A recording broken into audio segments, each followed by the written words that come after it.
পরম প্রেমময় শ্রী শ্রী ঠাকুর অনুকূল চন্দ্রের রাঙা রাতুল শ্রীচরণে জানাই আমার ভক্তিপূর্ণ প্রণাম।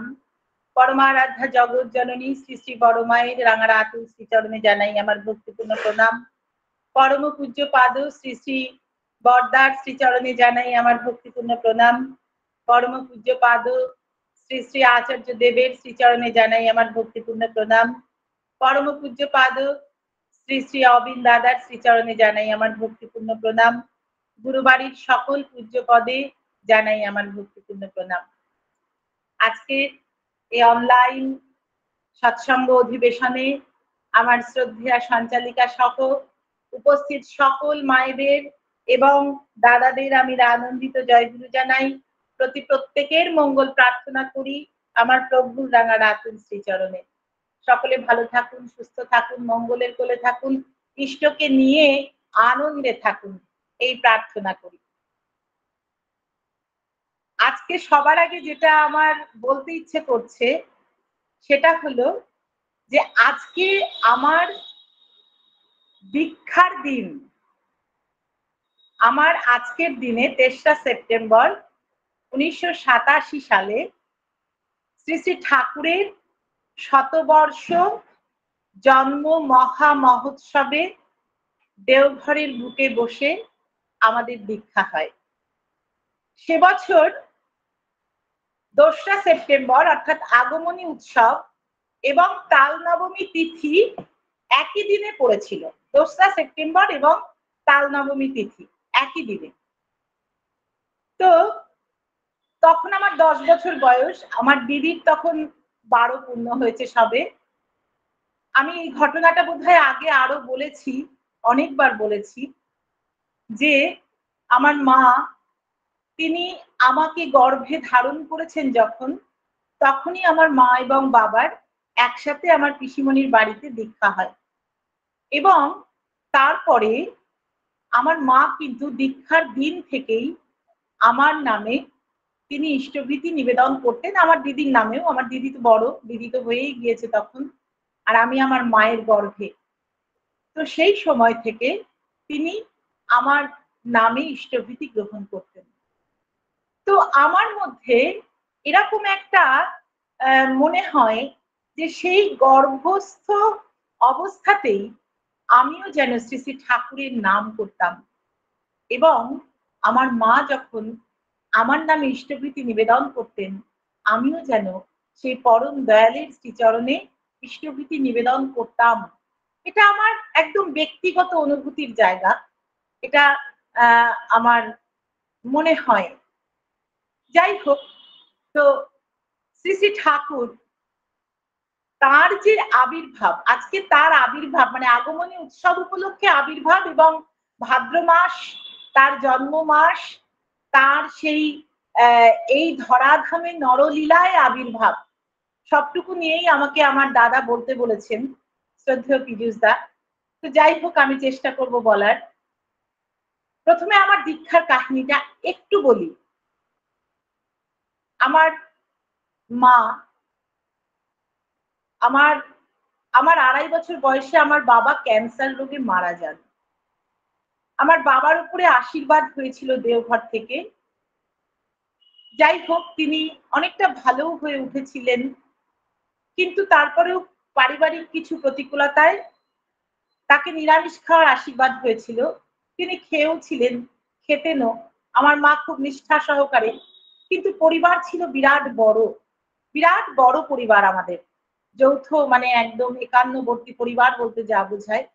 যে কারণে আমার বাবা কিছুটা সুস্থ হয়ে ওঠার পরেই পরিবারের গুরুজনদের চাপেই তিনি কিন্তু আবার বাধ্য হন কিছুটা আমিষ গ্রহণ করতে, এবং তারপর থেকেই তার কিন্তু ডেটোরিয়েট করে। এটা আমাদের খুব দুঃখের জায়গা, খুব গ্লানির জায়গা, খুব কষ্টের জায়গা। আমার মা এই জায়গাটা নিয়ে সারা জীবন কেঁদে গেলেন। মাকে সারা জীবন কাঁদতে দেখলাম এই জন্য যে কেন যে উনি মানে ওনাকে বাধ্য করা হয়েছিল বাড়ি থেকে। আমার মা নতুন বউ, খুবই মুখচোরা। যাই হোক, তিনি যথাসাধ্য লড়াই করেছেন, কিন্তু ব্যর্থ হয়েছেন এই জায়গাটাতে। যাই হোক, আমার বাবাকে অকালে চলে যেতে হয়েছিল, এবং আমার মা দুটি মেয়ে নিয়ে, আমার তখন 2.5 বছরও হয়নি আমার তখন, আর আমার দিদির তখন এই 4.5 বছর এরকম বয়স। তো আমার মা কিন্তু আর কিছু পারুন না পারুন একনিষ্ঠভাবে তার সাথে যোগযুক্ত ছিলেন। আমি আমাদের বাড়িতে কখনো দেখিনি যে আলোচনা পত্রিকা বন্ধ হয়েছে বা ঠাকুরের বই কেনা বন্ধ হয়েছে বা ইষ্টভৃতি 30 দিনের দিন বাদ দিয়ে 31 দিনে গিয়ে পৌঁছেছে জমা দেওয়া। এটা আমরা কখনো দেখিনি, কখনো না। অনেক ঝড় ঝঞ্ঝা, অনেক অভাব, অনেক দুর্দশা, অনেক কিছু। একটা পরিবারে স্বামী মারা গেলে, 2 শিশুকন্যার পিতা মারা গেলে যা যা হতে পারে তার চেয়ে অনেক বেশি হয়েছে। কিন্তু আমার মা কখনো কিন্তু ইষ্টভৃতি 30 থেকে 31 দিনের দিন জমা দেননি।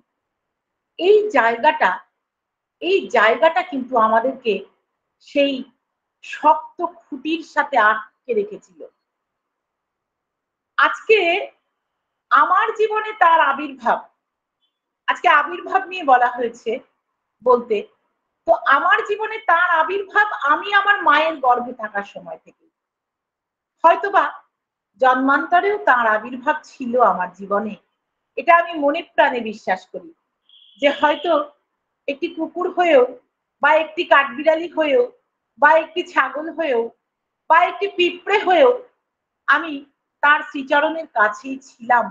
এটা আমি মনে প্রাণে বিশ্বাস করি। কেননা নইলে এত সহজে তাকে পাওয়া যায় না। তাকে পাওয়াটাও কিন্তু জন্মান্তরের কর্মফল লাগে।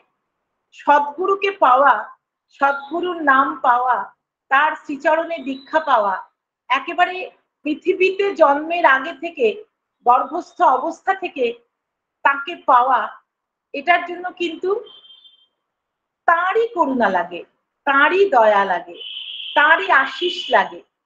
সে আশিস আমি পেয়েছি জীবনে। এইটুকু আমি বলতে পারি শুধু। এইটুকু আমি অনেক গর্ব করে বলতে পারি।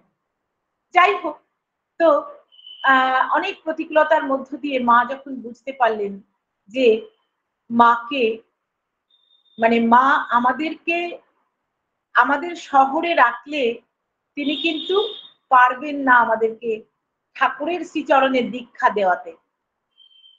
তাই অনেক কষ্ট করে হলেও সেই আমাদের 2 বোনকে নিয়ে ওই শতবর্ষের উৎসবে আমার মাসিকে নিয়ে, আমার মামাকে নিয়ে, সেই দাদারা, আমাদের স্থানীয় ঋত্বিক দাদারা বাস ছেড়েছিলেন। সেই বাসে করে আমার মা আমাদেরকে 2 বোনকে নিয়ে গিয়েছিলেন। তখন সংঘাচার্য, যুগাচার্য শ্রী শ্রী পিতৃদেব, আমাদের সকলের বড়দা। তো আমার মা, কি পরিমাণ ভিড় হয়েছিল এটা সবাই জানেন। যারা গিয়েছেন তারা দেখেছেন অথবা শুনেছেন, পড়েছেন। সেই হেলিকপ্টার থেকে পুষ্প বৃষ্টি হয়েছিল, ওইটা আমার খুব মনে পড়ে। আমি তখন ছোট, কিন্তু আমার খুব মনে পড়ে। তো সেই শ্রী শ্রী ঠাকুরের সমস্ত উৎসব সবকিছু আমরা গিয়েছিলাম 30-এ 31শে আগস্ট গিয়েছিলাম। তারপরে 1লা সেপ্টেম্বর, 2রা সেপ্টেম্বর কেটে গেছে, উৎসব হয়েছে। আমার মা একটি একটি সোনার আংটি করে নিয়ে গিয়েছিলেন পিতৃদেবের জন্য। সেটা তিনি নিবেদন করেছেন। তিনি অত্যন্ত প্রসন্ন চিত্তে সেটি গ্রহণ করেছেন নিজ হস্তে। এটা আমার মায়ের জীবনের একটা বিরাট তৃপ্তি। এবং তারপরে আমার মা কিন্তু শত ভিড়েও, বাস কিন্তু আমাদের যে বাসটা ছেড়েছিল সেটা কিন্তু তপোবন পাহাড়, যেগুলো আর কি দর্শনীয় স্থান, বৈদ্যনাথ ধাম, হ্যাঁ, এই সমস্ত জায়গায় ঘুরতে নিয়ে গিয়েছিল। কিন্তু আমার মা কিন্তু আমাদের 2 বোনের হাত দুটি 2 হাতে আঁকড়ে ধরে ওই পিতৃদেব যেখানে যেখানে যখন যখন বসেছেন, তার আশিস ধারায় স্নাত করিয়েছেন ভক্তবৃন্দকে, সেখানে সেখানে আমার মা কিন্তু আমাদের নিয়ে একভাবে দাঁড়িয়ে থেকেছেন বা বসে থেকেছেন। তো এইভাবে উৎসব পার হলো। আমরা সবাই জানি যে উৎসবের সময় কোনো কিছু নিবেদন করা ব্যক্তিগতভাবে যায় না, এতটাই ভিড় থাকে, শুধু প্রণাম করতেই আর মানুষের ভিড় সামলাতেই। আর শতবর্ষের উৎসব, কি পরিমাণ আয়োজন, কি পরিমাণ ভিড়, সে যারা দেখেছেন তারাই জানেন। তো যাই হোক, আমরা ৩ তারিখে আজকের দিনে ৩রা সেপ্টেম্বর আমরা রাত্রে প্রণাম করতে গিয়েছি এক বাস লোক একসাথে আশীর্বাদ নিতে, যে আমরা আগামী দিন ভোরে আমরা রওনা হব বাড়ির উদ্দেশ্যে। অনুমতি নিতে গিয়েছি। তো আমার মা সেই অনুমতি নেওয়ার অনেক আগে থেকেই দাঁড়িয়ে আছেন। তিনি ঝরঝর করে কাঁদছিলেন। আমার মায়ের কথা অনুযায়ী তার মুখে অনেকবার আমি শুনেছি, মানে চলে আসতে হবে দেওঘর ছেড়ে, সেই পুণ্যভূমি ছেড়ে চলে আসতে হবে। তো তিনি কাঁদছিলেন খুব। তো এক দাদা স্বতঃপ্রণোদিতভাবেই তিনি জিজ্ঞাসা করেছিলেন মাকে যে, "মা, আপনাকে অনেক, মানে আজ কদিন ধরেই দেখেছি যে ২ টি মেয়েকে নিয়ে আপনি দাঁড়িয়ে আছেন আর কাঁদছেন। তো কিছু বলবেন আপনি?" তখন সেই দাদাটিকে আমার মা বলেছিলেন যে, "আমার মেয়ে দুটির যদি দীক্ষা হতো এখানে, তাহলে খুব ভালো হতো। বাড়িতে নিয়ে গিয়ে দীক্ষা দেওয়ার মতন সুযোগ আমার নেই।" তো সেই দাদাটি দেখুন, সেই দাদাটি শ্রী শ্রী পিতৃদেবের কাছে একথা নিবেদন করলেন। তখন শ্রী শ্রী পিতৃদেব প্রসন্ন মুখে আমাদের দিকে তার আশিস ধারার সেই নির্ঝরিণী সম দৃষ্টির স্নেহধারা দিলেন এবং তিনি বললেন, প্রথমে তিনি আশীর্বাদ করলেন যে ঠিক আছে, ওদের কালকে সকালে দীক্ষা হবে। তখন আমার মা আবার বললেন যে আমরা তো কাল ভোরেই বেরিয়ে যাব, আমরা তো বাসে করে এসেছি, আমাদের তো বাসে করে ফিরতেই হবে।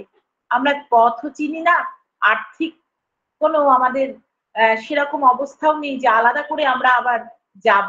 আর আমরা পথ চিনেও যেতে পারবো না, সবচেয়ে বড় কথা। তো রাত্রির তখন 8:30-9টা বাজে, আমরা অনুমতি নিতে গিয়েছি ভোরে চলে আসবো বলে। শ্রী শ্রী পিতৃদেব দেখুন, উৎসবে কতটা যে ক্লান্তিও থাকে, কর্ম প্রবাহ চলে, সেই কর্মপ্রবাহের জের প্রতিটি মানুষ, প্রতিটি অস্তিত্বের মধ্যে একটা কিন্তু ক্লান্তির ছাপও ফেলে। তো শ্রী শ্রী পিতৃদেব যখনই শুনলেন যে ভোরে সুযোগ হবে না, তিনি আবার আশীর্বাদ করলেন যে ওদেরকে কল্যাণীর কাছে নিয়ে যাও, এখনই নিয়ে যাও। পিতৃদেবের জ্যেষ্ঠা কন্যা, সৎসঙ্গ জগতে একমাত্র মহিলা ঋত্বিক আমাদের বর্দিমণি মা, পরম পূজনীয়া কল্যাণী দেবী, শ্রী শ্রী পিতৃদেবের জ্যেষ্ঠা কন্যা, বর্তমান আচার্য দেবের বড় পিসিমণি। তার কাছে সেই হসপিসে আমাদেরকে ওই দাদাটি নিয়ে এলেন। সেই অত রাত হয়ে গিয়েছে তখন, 9টা পার হয়ে 9:30 প্রায় বাজে। তিনিও তো ব্যস্ত এবং ক্লান্ত, কিন্তু বাবা পাঠিয়েছেন আমার এই কথাটা এখনো কানে বাজে। তিনি দাঁড়িয়ে, তাকে দেখেই না একটা মাতৃময়ী রূপ, এত অপূর্ব সুন্দর একটা মাতৃময়ী স্নেহ বিধুর রূপ।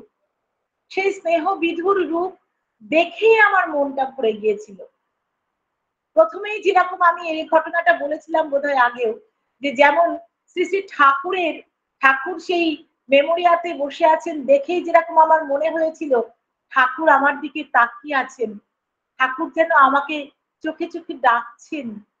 আমি মাকে বলেছিলাম, মা, ওই দেখো ঠাকুর বসে আছেন, ঠাকুর আমাকে ডাকছেন। আমি ঝরঝর করে কেঁদে ফেলেছিলাম ওইটুকু বয়সে। ঠিক সেরকম একটা অনুভূতি হলো বর্দিমণি মায়ের কাছে গিয়ে। আমরা তখন শুনলাম ইনি হলেন সকলের বর্দি। আমার মা বললেন, তোমাদের বর্দিমণি মা। সেই সময় থেকেই আমরা বর্দিমণি মা বলি তাকে। তো বর্দিমণি মায়ের কাছে আমরা গেলাম 2 বোন। তিনি আমাকে, আমি খুব পাতলা ছিলাম, খুবই ছোটখাটো রোগা পাতলা ছিলাম, আমাকে একদম কোলে তুলে নিলেন জড়িয়ে, দুই বোনকে নিয়ে গেলেন, তারপরে অনেক গল্প করলেন, অনেক কথা শুনলেন, আমার বাবার কথা শুনলেন, আমার মায়ের কথা শুনলেন, আমাদের অনেক আদর করলেন, অনেক জিনিস দিলেন এবং আমাদের সেই পরম সৎ নামে দীক্ষা দিলেন। দীক্ষা দিলেন। আমার মনে পড়ে যে সেই দীক্ষা গ্রহণ কালে একটা অদ্ভুত শিহরণ আমার মনে জেগেছিল। তার সৎনাম আমার অন্তরে যখন আবির্ভূত হলো, আমি যখন তাকে সেই সেই সৎনামের মাধ্যমে তার সাথে যখন সরাসরি যোগযুক্ত হলাম, আমরা ইষ্টভীতি করতাম, একদম ছোট থেকে আমার মা আমাদেরকে, দুই বোনকে ইষ্টভীতি করাতেন, আমাদের আহ্বান ধ্বনি পড়াতেন, আমাদের প্রণাম মন্ত্র পড়াতেন, আমাদের মানে উপাসনা বইয়ে যা যা কিছু আছে সমস্তটুকু আমাদের মুখস্থ। আমার মা আমাদের অভ্যাস করাতেন, প্রার্থনা করাতেন, হ্যাঁ, ভীষণভাবে যোগযুক্ত মাই করে দিয়েছিলেন। কিন্তু সৎ নামের মাধ্যমে, সেই ঋত্বিক মাতার মাধ্যমে আমরা যখন দুই বোন তার সাথে যোগযুক্ত হলাম, একটা একটা একটা আনন্দের স্রোত, একটা প্লাবন বয়ে গেল আমার শরীরে এবং তার স্পর্শ, বর্দিমণি মায়ের স্পর্শ আমার জীবনটাকে যেন একটা নতুন ধারায়, একটা নতুন গতি প্রবাহে, যে গতির সামনে সেই মহাসামুদ্রিক পরম পিতা, আমার গতিধারার স্রোতটা যেন তার সাথে বিলীন হওয়ার জন্যই এগোতে লাগলো সেই মুহূর্তটি থেকে। আজ হলো সেই দিন আমার জীবনে, সেই দিন আজ আমার জীবনের ৩৭তম দীক্ষা দিবস, আমার নবজন্মের দিবস। তাই আজ আমার জীবনে খুব খুশির দিন, খুব আনন্দের দিন, খুব মানে কি বলবো, এই খুশি আমি রাখার জায়গা পাই না। এই ৩ তারিখ এলে আমার মা প্রত্যেকবার বলেন যে আজ তোমাদের নবজন্ম হয়েছিল। যাই হোক, এই হলো আমার জীবনে তার আবির্ভাব। আর তিনি তিনি কিভাবে এলেন এই দেওঘর ধামে? আমার দাদা বলছিলেন দেওঘর ধামে আসার কথাটা একটু বলতে। তো আমার আহ খুব সুন্দরভাবে নানা জায়গায় আমরা পাচ্ছি দেওঘর ধামে আসার কথা। তার মধ্যে সুশীল বসু দাদা, শ্রদ্ধেয় সুশীল বসু দাদা একদম প্রামাণ্য দলিল রেখে গিয়েছেন তার লেখনীতে। আমি তার লেখনী থেকেই সেই কাহিনীটা বলার চেষ্টা করব। তো শ্রী শ্রী ঠাকুর, সুশীল বসু দাদা লিখছেন, শ্রী শ্রী ঠাকুর দেওঘরে আসার পূর্ব মুহূর্ত পর্যন্ত আশ্রমের যে কর্মপ্রবাহ তা কিন্তু অব্যাহত গতিতে চলতে থাকে। এমনকি আসার অব্যবহিত পূর্বেও তিনি মাতা মনমোহিনী দেবীর নামে সেখানে একটি কলেজ স্থাপনা করেন পাবনায়, এবং সেই কলেজটি কিন্তু সুন্দর করে উদ্বোধন হয়। তখনও কেউ ভাবতে পারে, তার কিছুদিন আগে মাতা মনমোহিনী দেবী তিনি নরলীলা সম্বরণ করেছেন আমরা জানি। তো কেউ কল্পনা করতে পারেনি যে এই বিরাট প্রাণ চঞ্চল আশ্রম তিনি ত্যাগ করছেন। ১৯৪৬ সালের ৩০শে আগস্ট বিকেল বেলা শ্রী শ্রী ঠাকুর তিনি শ্রদ্ধেয় সুশীল বসু দাদাকে ডেকে বললেন যে ঠাকুরের শরীর অসুস্থ তখন, বিশেষত যে সামাজিক এবং রাজনৈতিক যে প্রেক্ষাপট আমরা জানি, সে অবস্থায় যা অস্থিরতা গোটা দেশ জুড়ে, অখণ্ড ভারতবর্ষ, তখন কিন্তু বাংলাদেশ, বর্তমান বাংলাদেশ তো তখন এই ভারতবর্ষেরই অন্তর্গত। তো গোটা দেশ জুড়ে এবং পাকিস্তানও, গোটা দেশ জুড়ে যে স্বাধীনতার আন্দোলন চলছে এবং যে ভারতবাসীর উপর নৃশংসতা চলছে, সমস্ত টুকুতে শ্রী শ্রী ঠাকুর কিন্তু খুব উদ্বিগ্ন এবং তার এই উদ্বেগ তার শরীরের উপর প্রভাব ফেলেছে এবং তিনি অসুস্থ। ডাক্তার বাবুরা বারংবার বলেছেন যে তাকে জল হাওয়া পরিবর্তন করতে হবে, একটু পশ্চিমে গেলে, আমরা জানি পশ্চিমে যাওয়ার নিদেনটা কিন্তু তখন থেকেই দেওয়া হতো, অনেক আগে থেকেই দেওয়া হতো। পশ্চিম মানে এই বিহার, ঝাড়খণ্ড, এই সমস্ত জায়গাগুলো অত্যন্ত জল হাওয়া এখানকার খুব সুন্দর, বিশেষত জল। আমরা জানি দেওঘরের বুকে গিয়ে জল কি অপূর্ব জল, এবং এত সুন্দর হজম হয় এতে, শরীর ঝরঝরে চনমনে হয়ে ওঠে এখানকার সেই প্রাকৃতিক মানে একদম শিলাধৌত সেই জলে।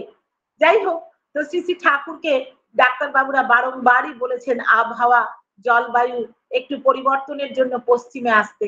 শ্রী শ্রী ঠাকুর তখন সেই বিকেল বেলা সুশীল দাদাকে 1946 সালের 30শে আগস্ট বিকেল বেলা শ্রদ্ধেয় সুশীল দাদাকে বললেন যে আমি দেওঘর যাব, আজই আপনি কলকাতায় যান, সেখানে গাড়ি রিজার্ভের ব্যবস্থা করুন, তারপর গাড়ি রিজার্ভের কাজ করে আপনি দেওঘর গিয়ে একটা বাড়ি ঠিক করুন। এই আশীর্বাদ তিনি সুশীল বসু দাদাকে তিনি করলেন। তো তার এই কথায় সুশীল বসু দাদা কিন্তু বুঝতে পারেননি যে শ্রী শ্রী ঠাকুর তার প্রিয় জন্মভূমি ছেড়ে তার সৃষ্ট আশ্রম ত্যাগ করে চিরদিনের মতন তিনি কিন্তু চলে আসার উদ্যোগ করেছেন। সুশীলদা তাকে প্রশ্ন করেছিলেন যে কোন ক্লাসের এবং কত লোকের জন্য গাড়ি রিজার্ভ করা হবে, এবং দেওঘরের বাড়িটা কত লোকের বাস উপযোগী করে ভাড়া নেওয়া হবে, কত লোকের বাস উপযোগী বাড়ি নিতে হবে। তখন শ্রী শ্রী ঠাকুর উত্তরে বলেছিলেন যে আমার সঙ্গে এরা, সামনে যারা ভক্তবৃন্দ বসেছিলেন, বলেছিলেন আমার সঙ্গে এরা অনেকেই যাবে, তাই ট্রেনে আপার ক্লাস এবং থার্ড ক্লাস গোটা বগি যেন রিজার্ভ করবেন, আপার ক্লাস এবং থার্ড ক্লাস গোটা বগি রিজার্ভ করবেন, আর বাড়িটা হতে হবে এমনতর যাতে বহু লোকের সেখানে স্থান পায়, মানে আশ্রয় হয়।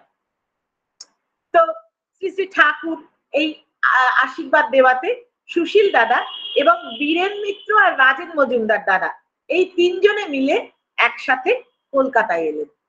কলকাতায় এসে তিনি ইস্টার্ন যে railway general manager, eastern Indian রেলওয়ের জেনারেল ম্যানেজার, তার কাছে গেলেন। সুশীল বসু দাদার পরিচয় একটু দিতে হয়, মানে তিনি কিন্তু শ্রী শ্রী ঠাকুরের নির্দেশে, যদি কোনোদিন সম্ভব হয়, ঠাকুরের নির্দেশে তিনি কি কি অসাধ্য সাধন করেছেন একটি পর্বে হবে না, মানে তার মধ্যে শ্রী শ্রী ঠাকুর একেবারে সর্বক্ষণ ভর করে থাকতেন, তাকে দিয়ে অসাধ্য সাধন করিয়েছেন, এরকম বহু কাহিনী আছে।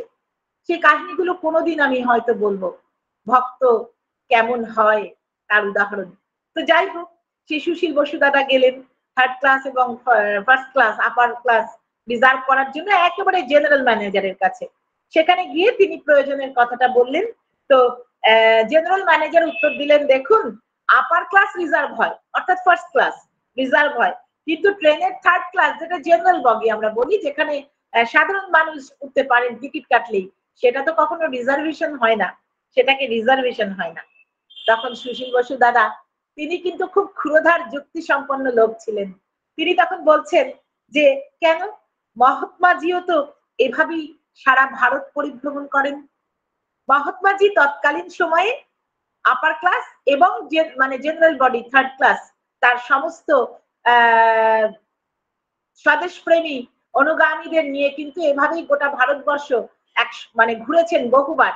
সেই উদাহরণটা, সেই যুক্তিটা তিনি দিলেন। তখন এই কথা বলার পরে সেই জেনারেল ম্যানেজার তিনি হেসে বললেন যে exception has been made in case of Mahatma Gandhi. Exception had been made in case of Mahatma Gandhi. অর্থাৎ মহাত্মা গান্ধীজির জন্য, তিনি এত উচ্চতার একজন লোক যে তার জন্য ব্যতিক্রমী ব্যবস্থা নেওয়া হয়েছে, ব্যতিক্রমী ব্যবস্থা নেওয়া হয়েছে। তখন সুশীল বসু দাদাও কিন্তু বলেছিলেন যে why not for Shri Shri Thakur Anukulchandra, কেন তাহলে এই ব্যতিক্রম শ্রী শ্রী ঠাকুর অনুকূলচন্দ্রের জন্য হবে না। তিনি যুক্তি দিয়ে একেবারে কোটি কোটি কোটি কোটি করে বুঝিয়েছিলেন যে শ্রী শ্রী ঠাকুর অনুকূলচন্দ্র তার যে মানে আধ্যাত্মিক সামাজিক তার যে মানে ধর্মীয় এবং সমগ্র অস্তিত্বের জন্য যে মানে প্রভাব, সেটা কতটা কতটা যুগোপযোগী, কতটা স্থায়ী, কতটা বিবর্তনের পথে এগিয়ে নিয়ে যাচ্ছে সমগ্র অস্তিত্বকে, এটা তিনি বুঝিয়েছিলেন এবং পারমিশন আদায় করে ছেড়েছিলেন। যে ব্যতিক্রম ভারতীয় রেলওয়েতে কেবলমাত্র মহাত্মা গান্ধীজির জন্য হয়েছিল, সেই ব্যতিক্রম দ্বিতীয় হলো পরম প্রেমময় শ্রী শ্রী ঠাকুর অনুকূলচন্দ্রের জন্য। এবং সেই জেনারেল ম্যানেজার কিন্তু এই পারমিশনটা দিলেন। তো যাই হোক, শ্রী শ্রী ঠাকুর সুশীল বসু দাদা তখন ওই ভোলানাথ সরকার দাদা আর রাজেন্দ্রনাথের ওপরে ওই বিষয়টা দেখাশোনা করার জন্য তাদেরকে রেখে 31শে আগস্ট তিনি তখন চলে গেলেন হচ্ছে দেওঘরের বুকে। তিনি একা চলে গেলেন দেওঘরের বুকে। দেওঘরের বুকে এসে যাও, হ্যাঁ, দেওঘরের বুকে এসে তিনি একটা বাড়ি মানে শহরের বুকে একটা বাড়ি তিনি খোঁজ করতে লাগলেন। সেখানে এসে সকাল বেলায় ইষ্টপ্রাণ একজন সৎসঙ্গী ভ্রাতা ছিলেন, তার নাম হলো সুরেন্দ্রনাথ সেন। দেওঘরের বুকে সেই সুরেন্দ্রনাথ সেনের কাছে গিয়ে তিনি শুনলেন যে শহরের এক প্রান্তে কল্যাণপুরে রোহিণী রোডের ওপর বড়াল বাংলো নামে একটি প্রকাণ্ড বাড়ি আছে। বড়াল বাংলো আমরা নামটার সাথে পরিচিত সবাই। সেই বড়াল বাংলো আসলে হলো ময়মনসিংহের জমিদার মহারাজা শশীকান্ত চৌধুরীর বাড়ি। ময়মনসিংহের জমিদার শশীকান্ত চৌধুরীর বাড়ি। এবং এই বড়াল বাংলোতে বিশ্বকবি রবীন্দ্রনাথ ঠাকুরও কিন্তু বেশ কিছুদিন এসে তিনি সেখানে ছিলেন এবং সেই বিশ্বকবি রবীন্দ্রনাথ ঠাকুর ওই বাড়িতে এসে বাস করে গিয়েছেন। তো এই সুবৃহৎ অট্টালিকা তিনি দেখলেন এবং তৎসংলগ্ন যে বৃহৎ প্রাঙ্গণ, বিরাট জায়গা, সেটা দেখে সুশীল বসু দাদার পছন্দ হলো যে এখানে জনবসতি মানে শ্রী শ্রী ঠাকুরের সাথে যারা আসবেন তাদের বসতি এবং আশ্রম উপযুক্ত আশ্রম তো তৈরি হবে সেটা তখনও ভাবেননি। ভেবেছেন শ্রী শ্রী ঠাকুর এখানে বায়ু পরিবর্তন করতেই আসছেন, যাই হোক অনেক মানুষের বাসযোগ্য স্থান হবে। তো সেখানে তিনি সেখানকার যে বাড়ির বড়াল বাংলোতে তত্ত্বাবধায়ক ছিলেন তখন জ্যোতি স্বরূপ অগ্রিম 100 টাকা, তৎকালীন 1946 সালের 1 সেপ্টেম্বর 100 টাকা তিনি তাকে দিলেন এবং অনুরোধ করলেন যে এখনই লোক লাগিয়ে সমস্ত বাড়িটাতে চুনকাম করে দিন এবং দরকার হলে রাত্রে ডে লাইট লাগিয়েও কাজ করুন, যাতে বাড়ি আজকে এই 1 সেপ্টেম্বর রাত্রের মধ্যে যেন একদম রেডি থাকে, ফিটফাট থাকে। এতগুলি লোক আসবেন শ্রী শ্রী ঠাকুরের কাছে। দেখুন সুশীল বসু দাদা কত বিচক্ষণ ব্যক্তি।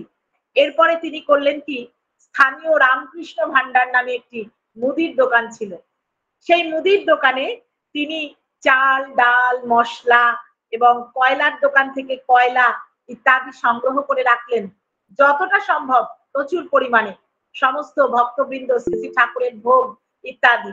এবং তারপরে তিনি গেলেন হচ্ছে মুদি আর একটা দোকানে, সেখান থেকে তিনি চিড়ে গুড় দই ইত্যাদি সংগ্রহ করলেন, যাতে ক্ষুধার্ত ভক্তবৃন্দর জন্য প্রথমে চিড়ে গুড় দই ইত্যাদি দিয়ে তাদের একটু জলযোগের ব্যবস্থা করা যায় এবং তারপরে রান্না বান্নার আয়োজনে সেই আনন্দবাজারের প্রসাদ যাতে দেওয়া যায়।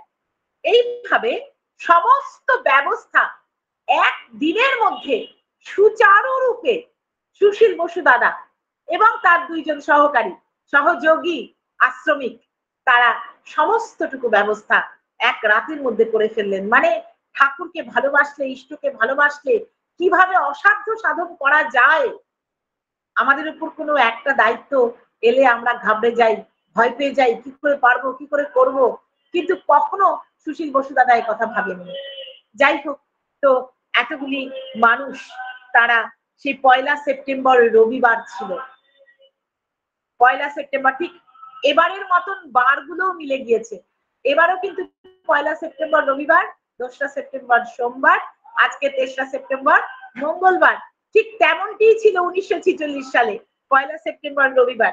শ্রী শ্রী ঠাকুর সবাইকে নিয়ে আশ্রমের বিশিষ্ট কর্মীগণ সহ ঈশ্বরদী স্টেশন থেকে নির্দিষ্ট সময়ে রিজার্ভ বগিতে রওনা হলেন। আমরা ফেসবুকে বা বিভিন্ন মিডিয়ার মাধ্যমে, সোশ্যাল মিডিয়ার মাধ্যমে সেই ছবিগুলি, তার কাহিনীগুলি আমরা দেখতে পেয়েছি অলরেডি এর মধ্যেই।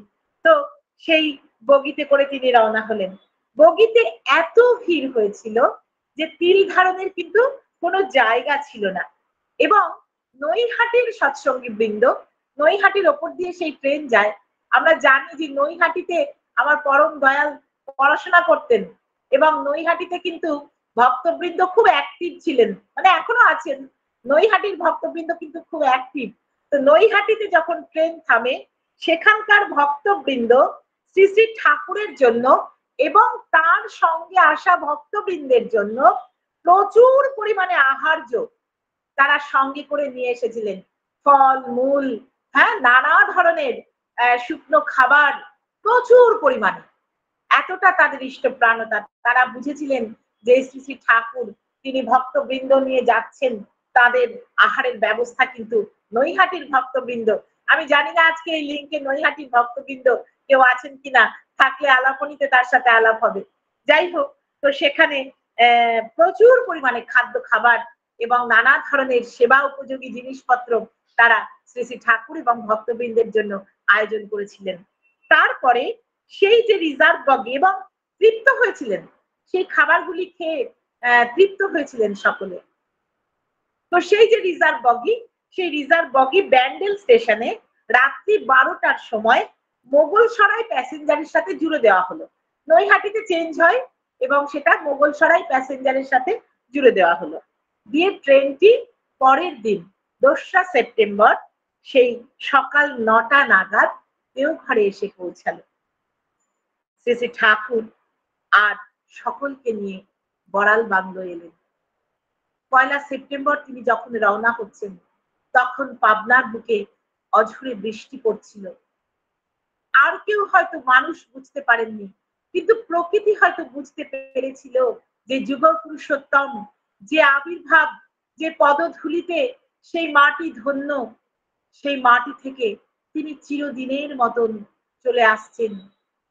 তাই প্রকৃতি অজোর ধারায় কেঁদেছিল।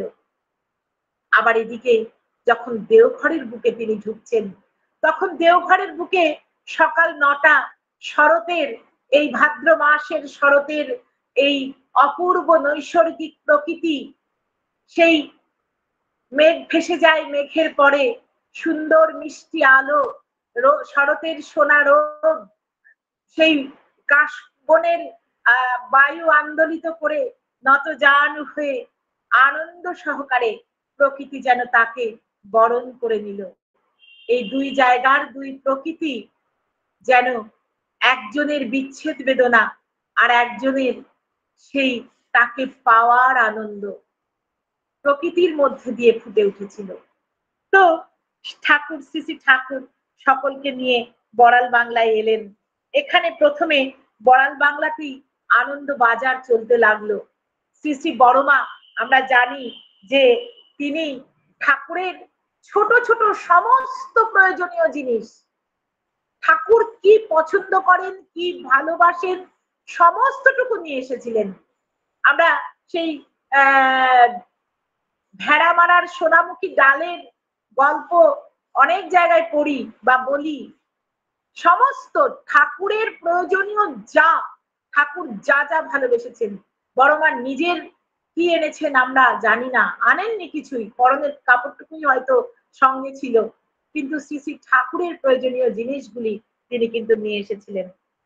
1947 সালের 15ই আগস্ট স্বাধীনতার নামে ভারতবর্ষকে খণ্ড বিখণ্ড করে দেওয়া হলো। এই খণ্ডিত স্বাধীনতা দেশবাসী চায়নি, কল্পনাও করেনি।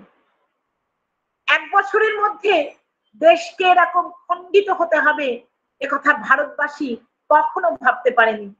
কিন্তু শ্রী শ্রী ঠাকুরের ধ্যান দৃষ্টিতে নিশ্চয়ই তা ধরা পড়েছিল।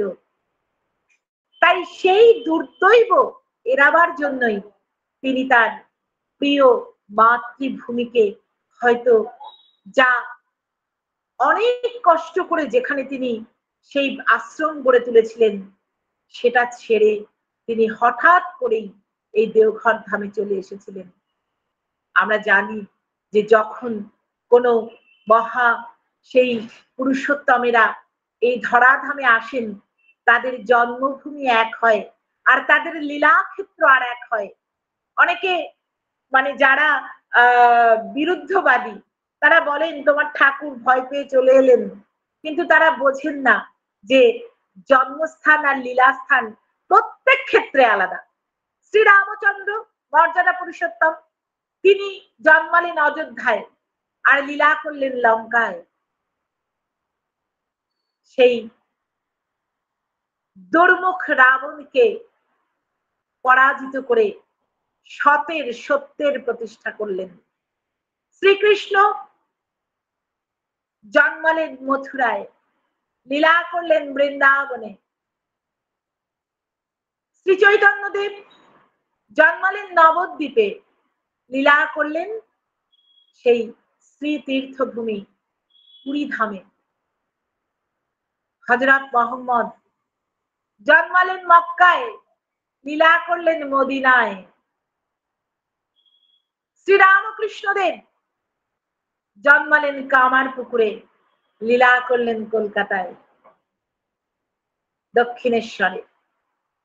তো মহাপুরুষরা যুগে যুগে এমনই করে থাকেন, লীলারই অংশ এটা তার। যাই হোক, তো সেই দুর্দৈব এড়িয়ে তিনি হিমায়তপুরে এলেন এবং সেই কপর্দক শূন্য অবস্থায় ১.৫ কোটি টাকার তৎকালীন ১৯৪৬ সালের কথা বলা হচ্ছে, ১.৫ কোটি টাকার আশ্রমিক সম্পত্তি। কেননা সুশীল বসু দাদাই অন্যত্র তিনি লিখেছেন যে যখন পাকিস্তানে যখন এই তখন তো বাংলাদেশ হয়নি, পাকিস্তানের অন্তর্গত, তো পূর্ব পাকিস্তান নামে খ্যাত। এই আশ্রমের যখন রাজনৈতিক নানা ইয়েতে এই আশ্রমের সমস্ত কিছুর মূল্য নির্ধারণ করেন তিনি, তো তখন ১.৫ কোটি টাকার, খুব কম করে ধরে সবকিছু ১.৫ কোটি টাকার হিসাব হয়েছিল। তো সেই ১.৫ কোটি টাকার মূল্যের তার অতি প্রাণের, অতি সাধের, অতি কষ্টের তৈরি করা আশ্রম তিনি এমন ভাবে ত্যাগ করে চলে এলেন, তার মনে কিন্তু কোনো বিকার হলো না। তিনি এটাই বুঝিয়ে দিলেন যে জাগতিক কোনো সম্পদ, জাগতিক কোনো পিছু টান তাদেরকে টলাতে পারে না।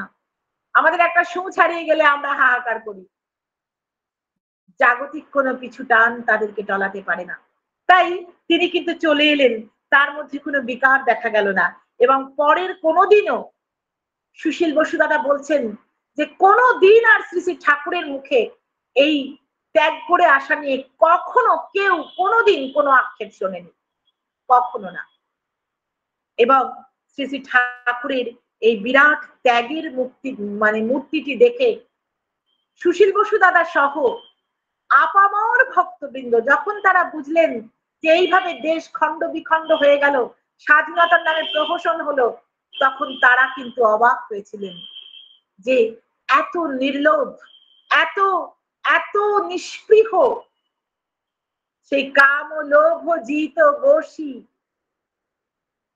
তার সাক্ষাৎ প্রতিমূর্তি তিনি। এবং তিনি যখন যদি চলে না আসতেন তাহলে কিন্তু অনেক গন্ডগোল হতো, অনেক গন্ডগোল হতো।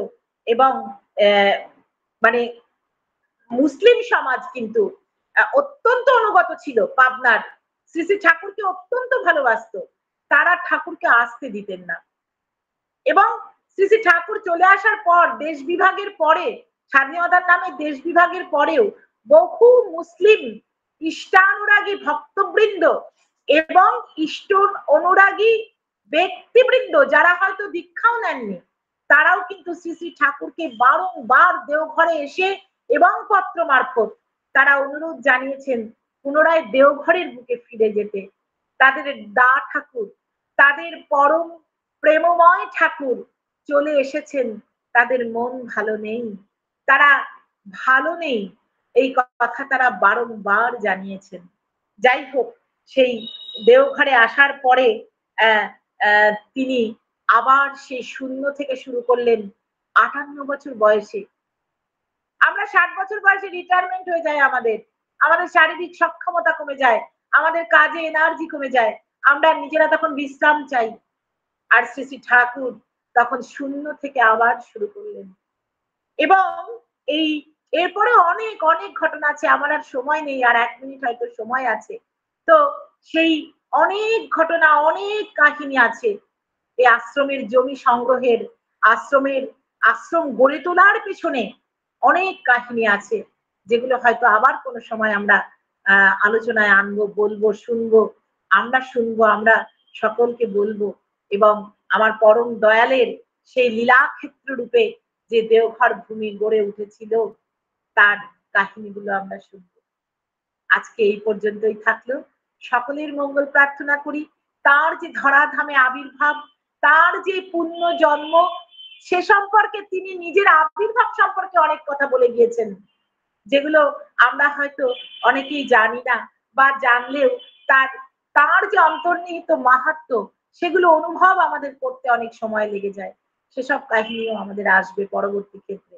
আমার দাদা বলছিলেন যে মা আপনি মাসে ২ বার করে ইষ্ট প্রসঙ্গ করুন। আমি সত্যিই ধন্য তার এই কথায়।